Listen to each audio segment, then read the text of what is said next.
Now we will look at the journal entries in relation to internal reconstruction, and this is an important question which has come up many times in your exam, that what do you mean by internal reconstruction and what are the entries passed at the time of internal reconstruction. तो internal reconstruction में दो चीज़ें शामिल हैं. पहले आपको ये बताना होगा ऑल्टरेशन ऑफ कैपिटल, जो हमने अपने पिछले डिस्कशन में बात की थी.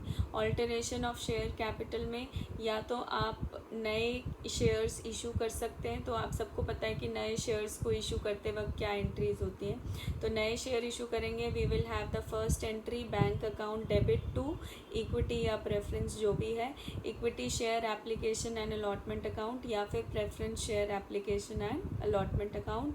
And the second entry will be equity और preference share application and allotment account debit to equity capital अगर इक्विटी है, और to share preference share capital अगर प्रेफरेंस है. तो ये सिंपल दो एंट्रीज होती हैं when we call new money in the form of share capital.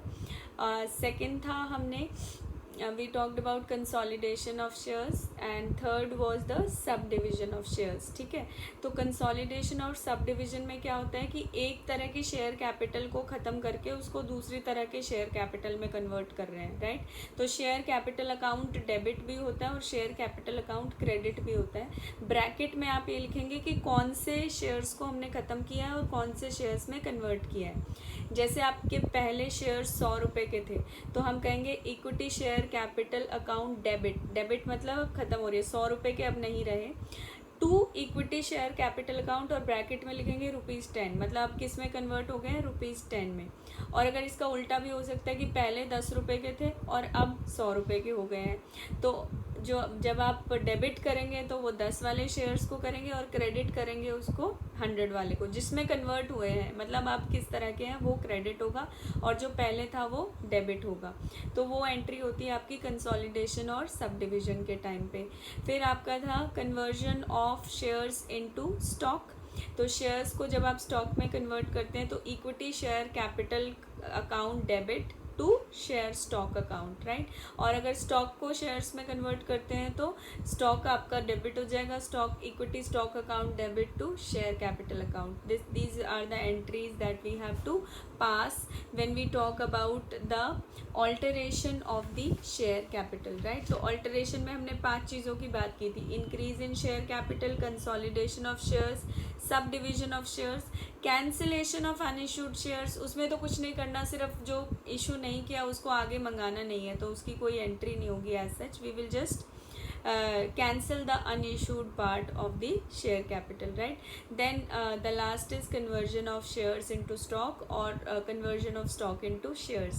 ये एंट्रीज पास होती हैं when there is alteration of capital. तो ऑल्टरेशन में हमने रिडक्शन को शामिल नहीं किया है.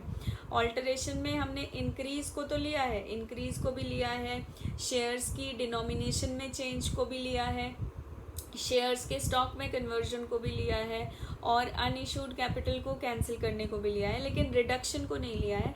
रिडक्शन के लिए हमारे पास अलग से एंट्रीज होती हैं because that is more complex, ठीक है.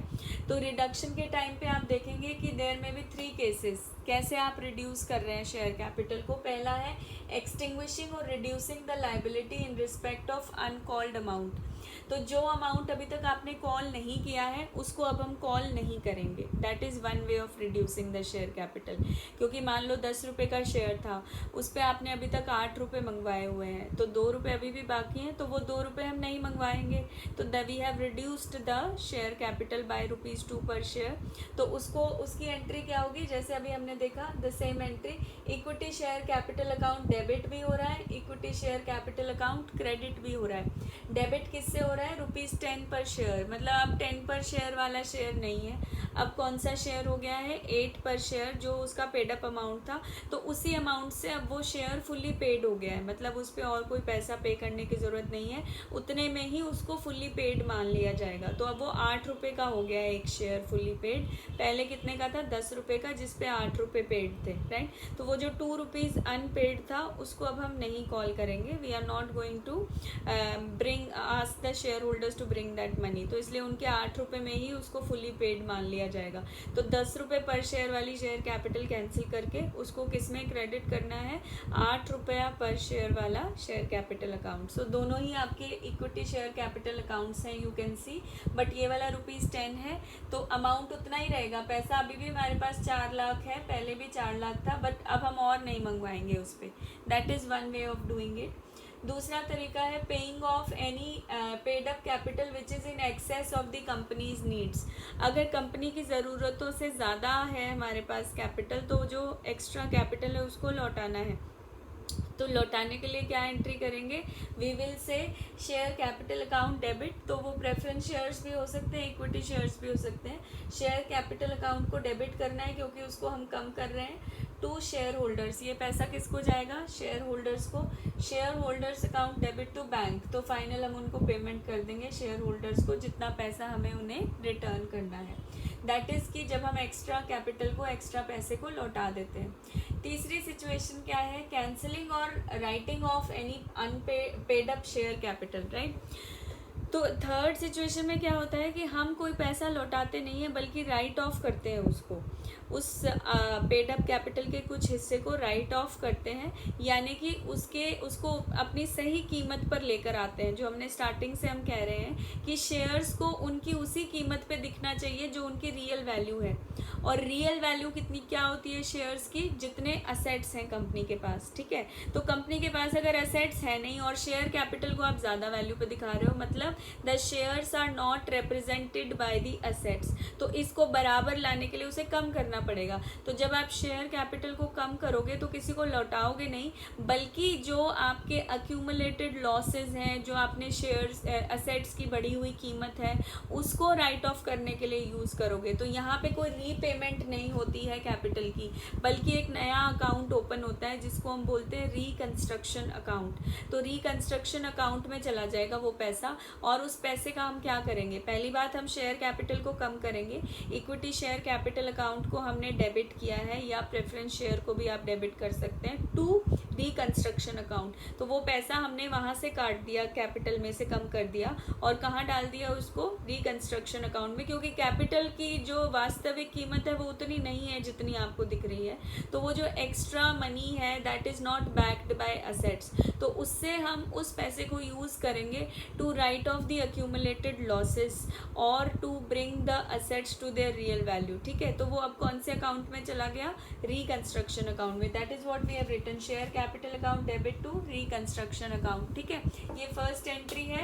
और सेकंड एंट्री क्या होगी, अगर मान लीजिए कि कोई जो डिबेंचर्स हैं या कोई और आपके क्रेडिटर्स हैं, उनके लिए भी सफिशिएंट असेट्स नहीं है हमारे पास पे करने के लिए, तो उनको भी आपको कम करना पड़ेगा। Debentures account debit, trade payables account debit to reconstruction account, मतलब इनको पे करने के, लाइबिलिटीज को पे करने के लिए भी हमारे पास सफिशिएंट असेट नहीं है, तो उसको भी आपको कम करना पड़ेगा। वो भी कहा जाएगा to reconstruction account, right. Then फिर रिकंस्ट्रक्शन अकाउंट में जो पैसा है उसको किसके लिए यूज करेंगे, third entry is for using the money that we have in the reconstruction account. Reconstruction account debit to accumulated losses to excess portion of assets, जो असेट्स की वैल्यू बढ़ा रखी है उसको राइट ऑफ करने के लिए, टू एनी अनरिकॉर्डेड लाइबिलिटी, कोई और अनरिकॉर्डेड लाइबिलिटी है उसको राइट ऑफ करने के लिए। एंड ये जब सब राइट ऑफ कर लेंगे तो अब देखना है कि या तो रिकंस्ट्रक्शन अकाउंट में जितना भी बैलेंस होगा वो सारा यूज हो जाएगा इन सबको राइट ऑफ करने के लिए, या उसमें बैलेंस बच जाएगा। अगर थोड़ा बैलेंस उसमें कोई बचता है अमाउंट, तो उसको कहाँ ट्रांसफर करना है, कैपिटल रिजर्व में। Reconstruction account debit to capital reserve, right. So these are the entries that are passed at the time of internal reconstruction when there is reduction in capital, ठीक है। तो अगर आपको क्वेश्चन पूछा जाता है तो उसमें आप दोनों को एक्सप्लेन करेंगे। पहले ये बताएंगे कि इंटरनल रिकंस्ट्रक्शन का मीनिंग क्या होता है, उसको आप 2-3 लाइन में एक्सप्लेन करेंगे। फिर ये बताएंगे कि कितनी तरह से हो सकती है इंटरनल रिकंस्ट्रक्शन। पहले ऑल्टरेशन में 5 पॉइंट्स आते हैं, जिसमें आपका इंक्रीज इन शेयर कैपिटल है, कंसोलिडेशन ऑफ शेयर कैपिटल है, है, sub division of share capital है, कैंसिलेशन ऑफ अनइशूड कैपिटल है और conversion of capital into stock है। तो ये 5 पॉइंट्स आपके आते हैं ऑल्टरेशन ऑफ शेयर कैपिटल में। और सेकेंड आपका मेथड है रिडक्शन ऑफ शेयर कैपिटल।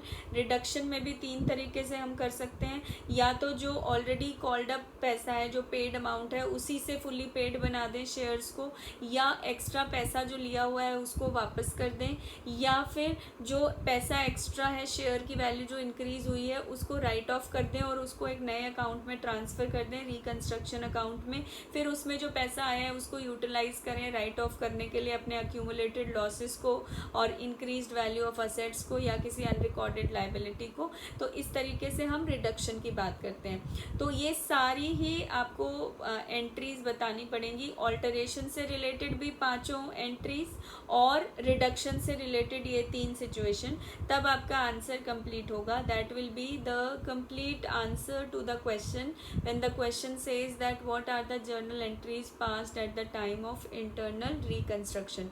तो this is a important theoretical question, क्योंकि ये चैप्टर जो है हमारा अमालगमेशन के साथ जुड़ा हुआ है, तो ज़्यादा चांसेस हैं कि प्रैक्टिकल क्वेश्चन आपको अमालगमेशन में से आएगा और यहाँ से थ्योरेटिकल क्वेश्चन आएगा। और इम्पॉर्टेंट थ्योरेटिकल क्वेश्चन यही बनता है आपका कि what is internal reconstruction, what are the objectives of internal reconstruction, what are the differences between internal and external reconstruction, and what are the journal entries that are passed at the time of internal reconstruction। ठीक है, लेकिन इसका मतलब ये नहीं कि practical नहीं आएगा इसमें से, but there are more chances कि यहाँ से थ्योरेटिकल क्वेश्चन आए, पर इसका प्रैक्टिकल भी इक्वली इम्पॉर्टेंट है, वो भी हम देखेंगे अगले सेशंस में, उसके प्रैक्टिकल क्वेश्चंस ट्राई करेंगे, right. So by that time you can read all these topics from the book.